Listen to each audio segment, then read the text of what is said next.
So hey guys, welcome back to my channel. तो मैं हूं आपका दोस्त और होस्ट कैप्टन बूम और स्वागत है आपका मेरे चैनल कैप्टन बूम स्टूडियो पर। तो फाइनली आज के इस वीडियो में हम कंपैरिजन करेंगे स्कारलेट विच वर्सेस थॉर का, जैसा कि मेजॉरिटी ऑफ व्यूअर्स की डिमांड थी। पब्लिक की डिमांड है,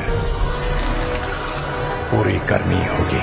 तो चलिए देखेंगे आज इस अमेजिंग वीडियो में क्या गॉड ऑफ थंडर थॉर ओडिनसन इतना कैपेबल है कि वो स्कारलेट विच, जो कि एक नेक्सस बीइंग है जिसने पूरी की पूरी इल्यूमिनाटी जैसी पावरफुल लीग का चाइनीज भेल निकाल दिया था, जिसकी पावर का लेवल पूरे मार्वल मल्टीवर्स में खौफ है, क्या उसकी wide range of magical chaos के आगे थॉर सरवाइव कर पाएगा?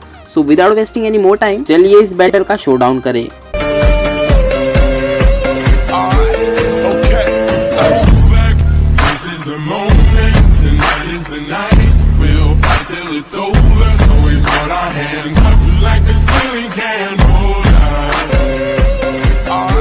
तो पहले हम इन दोनों की पावर्स और एबिलिटीज को ज़रा डिटेल में एक्सप्लोर कर लेते हैं, लेकिन मुझे नहीं लगता कि यहाँ थॉर की पावर्स और एबिलिटीज़ को डिटेल्स में एक्सप्लेन करने की ज़रूरत भी है यहाँ, बिकॉज हम सालों से उसकी पावर्स और एबिलिटीज़ देखते आ रहे हैं।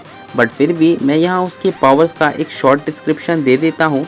तो पहले बात करें अगर थॉर की पावर्स, एबिलिटीज़ और फीट्स की, तो थॉर एक एसगार्डियन गॉड ऑफ थंडर है जिसने अपने 1500 सालों में अपनी एज से भी दुगने दुश्मनों को हराया है, जिसमें उसने मैलेकिथ, फ्रॉस्ट जायंट, लोकी, अल्ट्रॉन जैसे पावरफुल बींग्स को हराने के साथ साथ हेला जैसे इमॉर्टल गॉड ऑफ डेथ को भी एसगार्ड में भी बिना वेपन्स के भी टो टू टो की फाइट दे पा रहा था with the help of Valkyrie.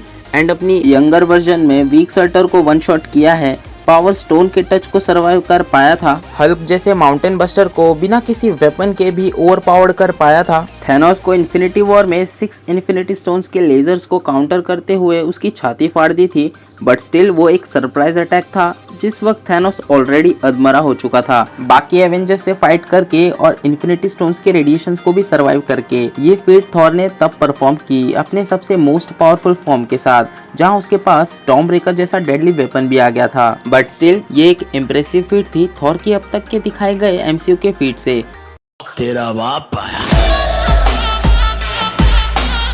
Anyways, अगर हम यहाँ थॉर की पावर्स और एबिलिटीज़ की बात करें तो थॉर अपनी बॉडी से ही थंडर और लाइटनिंग अटैक कर सकता है। इसके अलावा उसके पास म्यूनियर और स्टॉर्म ब्रेकर जैसे गॉडली और डेडली वेपन्स हैं जो कि इन्फिनिटी स्टोन्स के लेजर्स को काउंटर करने का दम रखते हैं। इसके अलावा थॉर स्टॉर्म ब्रेकर से बाइफ्रॉस्ट को समन करके प्लैनेट डिस्ट्रक्शन और टेलीपोर्टेशन भी परफॉर्म कर सकता है। एंड फाइनली उसका स्टॉर्म ब्रेकर एटर्निटी की चाबी भी है जो कि किसी प्लॉट आर्मर से कम नहीं, जहां वो अपनी कोई भी विशेष पूरी कर सकता है। तो चलिए, ये तो हो गई थॉर की पावर्स, एबिलिटीज और फीट्स का एक शॉर्ट डिस्क्रिप्शन। तो अब देखेंगे स्कारलेट विच की सारी पावर्स, एबिलिटीज और फीट्स। तो फर्स्ट अगर बात करें स्कारलेट विच के ह्यूमन फॉर्म वांडा की, तो वही इतनी ज्यादा पावरफुल थी कि अकेले एज ऑफ अल्ट्रॉन में सभी का माइंड कंट्रोल करके उनके डार्क विजन्स दिखा के उन्हें कमजोर होने पे मजबूर कर दिया था, इंक्लूडिंग थॉर। इसके अलावा उसने सिविल वॉर में विजन की इंटेंजिबिलिटी को मैनिपुलेट करके उसे कम्प्लीटली ओवरपावर्ड किया था, वो भी तब जब विजन के पास उसका एक इन्फिनिटी स्टोन यानी माइंड स्टोन भी पोजेस करता था। इसके अलावा इन्फिनिटी वॉर में वांडा ने अकेले अपनी सबसे वीक स्टेट में एक हाथ से माइंड स्टोन को डिस्ट्रॉय किया और दूसरी तरफ थैनोस विद 5 इन्फिनिटी स्टोन्स को काफी देर तक रोक कर रखा,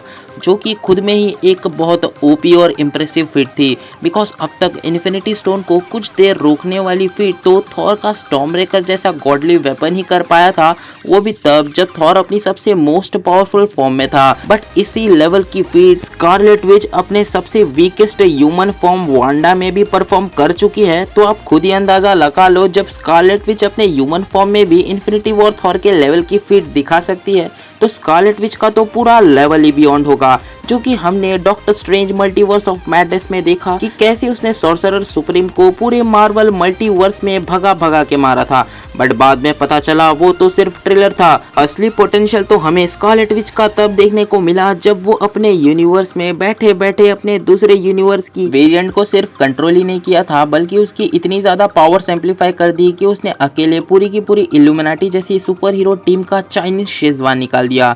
इवन प्रोफेसर एक्स की माइंड कंट्रोलिंग टेलीपैथी भी उसका बाल भी बाका ना कर सकी। उल्टा स्कारलेट विच ने अपनी डायन फॉर्म में प्रोफेसर एक्स के सेल्फ डिफेंस सिस्टम को उसकी नानी याद दिला दी। इसके अलावा उसके ऊपर अमेरिका चावेस के मैजिकल पंचेस, जो कि माउंटेन्स लेवल के होते हैं, तक को सरवाइव किया है, वो भी विदाउट एनी स्क्रैच। और स्कारलेट विच बनने के बाद उसकी ड्यूरेबिलिटी भी काफ़ी हद तक हेला जैसी हो जाती है, जिसका मतलब स्कारलेट विच एक इमॉर्टल मिस्टिकल विच है जिसने डार्क होल्ड जैसी मल्टीवर्सल केओटिक बुक को पूरे मार्वल मल्टीवर्स के हर एक यूनिवर्स के रियलिटी से उसका एग्जिस्टेंस कंप्लीटली इरेज कर दिया था। अब इतनी सारी फीट्स, पावर्स और एबिलिटीज सुनने के बाद तो आपको पता चल ही गया होगा कि स्कारलेट विच एक स्काई फादर के एबोव के लेवल की बीइंग है, जो कि अपने थॉट से ही पूरे अनंत ब्रह्मांड की वास्तविकता को क्रिएट, डिस्ट्रॉय और चेंज कर सकती है। और ये कहना गलत नहीं होगा कि स्कारलेट विच की presence doctor evil supreme strange और डॉक्टर मैनहट्टन के आसपास की है,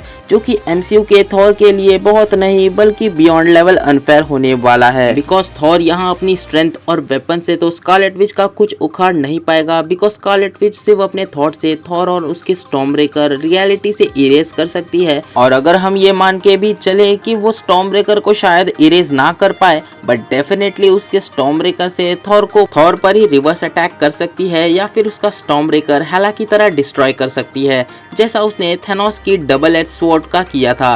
और डेफिनेटली जैसे वांडा ने एंड गेम में थेनोस को अपने केओस हैक्स में जकड़ के उसकी हड्डियों का चूरा करने वाली थी, वैसा कुछ यहाँ स्कारलेट विच थॉर के साथ करने वाली है।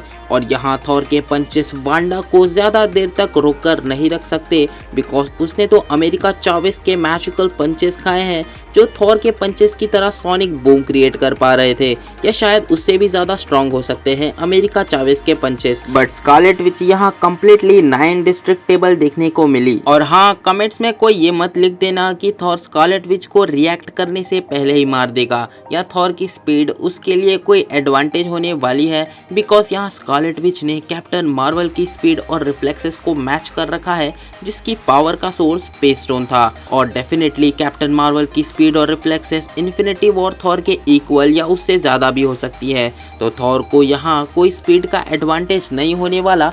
अब मैंने ये पॉइंट इसलिए भी ऐड किया है बिकॉज मैंने बहुत बड़े बड़े यूट्यूबर्स की वीडियो देखी, तो उन सभी ने थॉर को ये बोलकर जिताया है कि थॉर स्कारलेट विच को रिएक्ट करने से पहले ही मार देगा। अरे भाई, अगर मार भी देगा तो क्या स्कारलेट विच को सच में उसका कोई असर होने वाला है? उसकी हीलिंग रीजनरेशन का लेवल हेला के आसपास की है, तो यहाँ थॉर को कोई स्पीड का एडवांटेज नहीं होने वाला। तो हाँ, sorry for Thor fans community, but आपको भी ये ट्रूथ एक्सेप्ट करना होगा कि थॉर की प्रेजेंट लेवल स्कारलेट विच के आसपास भी नहीं है, बिकॉज स्कारलेट विच एक नेक्सस बीइंग है जो कि एक स्काई फादर के अबव के लेवल की पावर लेवल पोजेस करती है डार्क होल्ड एक्सेस करने के बाद। बट एनीवेज, अगर कोई मुझसे पूछे कि थॉर को अगर ये फाइट जिताना हो तो वो कैसे जीत पाएगा स्कारलेट विच के अगेंस्ट, तो आंसर बड़ा सिंपल है, और वो है अगर थॉर स्टॉर्मब्रेकर से एटर्निटी का दरवाजा खोलता है तो वो विश कर सकता है कि वांडा रियलिटी से इरेज हो जाए। बट स्टिल अगर थॉर ने ऐसा किया भी तो ये fight Thor versus Scarlet Witch की जगह एटर्निटी वर्सेस स्कारलेट विच हो जाएगा, जो इनके बैटल का कोई सेंस ही नहीं बनाता।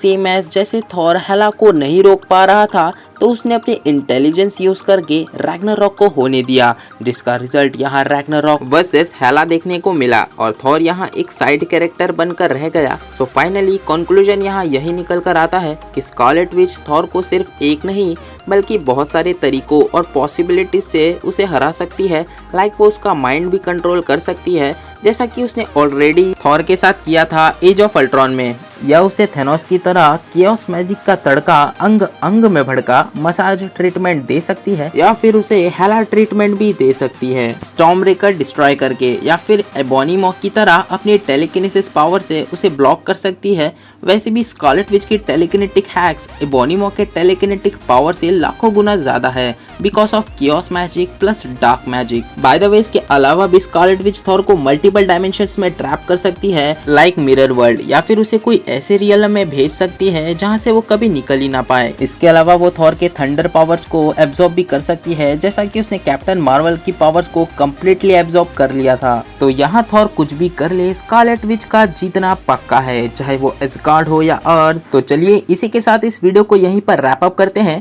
तो मैं मिलूंगा आपसे ऐसे ही अमेजिंग बैटल शोडाउन के रोलर कोस्टर के साथ। तब तक के लिए goodbye and enjoy the life.